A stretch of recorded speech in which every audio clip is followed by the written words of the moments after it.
আল্লাহর নবী সাল্লাল্লাহু আলাইহি ওয়াসাল্লাম বলেন, আল গীবাতু আশাদ্দু মিনাজ জিনা, গীবত হচ্ছে জিনার চাইতেও জঘন্যতম অপরাধ। আর এই গীবত আমাদের সমাজে ঘরে ঘরে এখন প্রবেশ করেছে। শুধু ঘরে ঘরে তা না, মসজিদে পর্যন্ত এসে মানুষ গীবত করে। গীবত করলে দুইটা ক্ষতি, দুইটা লস। এক নম্বরে আপনার সংসারে কোনো আয় রোজগারে বরকত আমার আল্লাহ দেবে না। আর দ্বিতীয় নাম্বারে আপনি যে দোয়া করবেন আল্লাহর কাছে, আপনার দোয়া আমার আল্লাহ কবুল করবে না। শুধু তাই নয়, আপনি যে গীবত করেছেন, আপনি যে মজলিসে থাকবেন, সে মজলিসে আল্লাহর রহমত বরকত কিছুই আল্লাহ দেবে না। মুসা আলাইহিস সালাম জলিলুল কদর নবী বলা হয় মুসা নবীকে, পাওয়ারফুল নবী।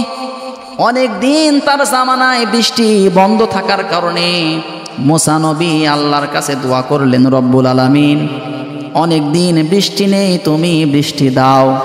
একবার, দুইবার, তিনবার দোয়া করার পরেও যখন আল্লাহ বৃষ্টি দেয় না, মুসা আলাইহিস সালাম খুব রাগী নবী ছিলেন। মুসা আলাইহিস সালাম ডাক দিয়ে বললেন, রব্বুল আলামিন এইগুলো তোমার বান্দা, আমার উম্মত, আমার যদি মায়া লাগে তোমার কি মায়া লাগে না? কেন তুমি বৃষ্টি দিবা না? আল্লাহ তাআলা বলেন, মুসা বৃষ্টি আমি দিতাম কিন্তু দেব না, তার কারণ কিন্তু আছে। মুসা আলাইহিস সালাম বললেন, আল্লাহ কি কারণ? মুসা নবীকে বলল, মুসা তুমি যাদেরকে নিয়ে আমার দরবারে হাত তুলেছো দোয়া করার জন্য, তাদের ভিতরে এমন একটা লোক আছে নামিমা, সে শুধু তালাতালি করে, গীবত করে। এর কথা ওকে লাগায়, এর কথা ওকে লাগায়, সবার কাছে ভালো সাজে, সাধু শয়তান আছে, গীবত করা লোক আছে, তার জন্য আমি কারো দোয়া কবুল করি না। মুসা আলাইহিস সালাম সঙ্গে সঙ্গে বললেন, রব্বুল আলামিন তারে দেখিয়ে দেন, ঘাড় ধরে সমাজ থেকে বের করে দেব। আল্লাহ বললেন না। মুসা আলাইহিস সালাম বলেন, আল্লাহ তাহলে বৃষ্টি দাও।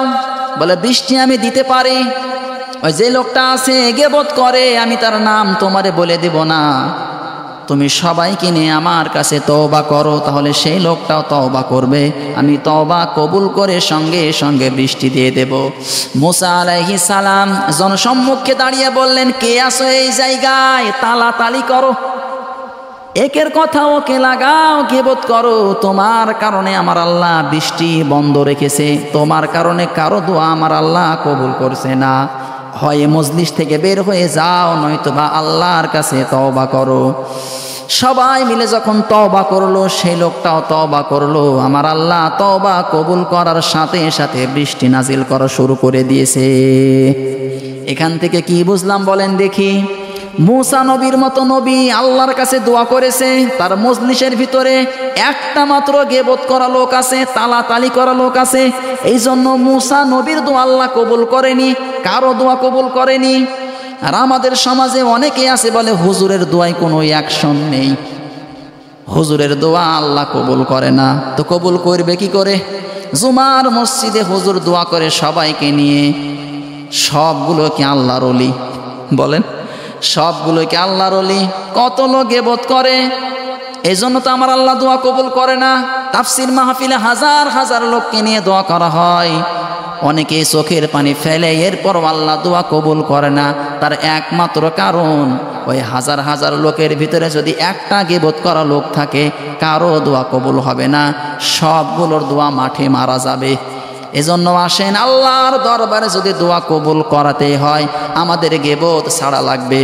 আল্লাহ রাব্বুল আলামিন কোরআনুল কারীমের ভিতরে জানিয়েছেন, ওয়ালা ইয়াগতাব বা'দুকুম বা'দা আইয়ুহিব্বু আহাদুকুম আন ইয়াকুলা লাহমা আখিহি মাইতান ফাকারিহতুমু। আল্লাহ রাব্বুল আলামিন বলেন, তোমাদের কেউ অপরের গীবত করিও না। তোমরা কি চাও তোমাদের মৃত ভাইয়ের গোশত খেতে পছন্দ করো? তার মানে কেউ যদি গীবত করে, সে যেন তার নিজের মৃত মরা ভাইয়ের গোশত ভক্ষণ করে। এত বড় কথা আমার আল্লাহ জানিয়েছেন সূরা হুজরাতের 12 নম্বর আয়াত। আর আল্লাহর নবী জানিয়েছেন আল গীবাতু আশাদ্দু মিনাজ জিনা, গীবত হচ্ছে জিনার চাইতেও জঘন্যতম অপরাধ। আল্লাহ যাতে আমাদেরকে এই অপরাধ থেকে বাঁচিয়ে নেয়, পড়েন আমিন।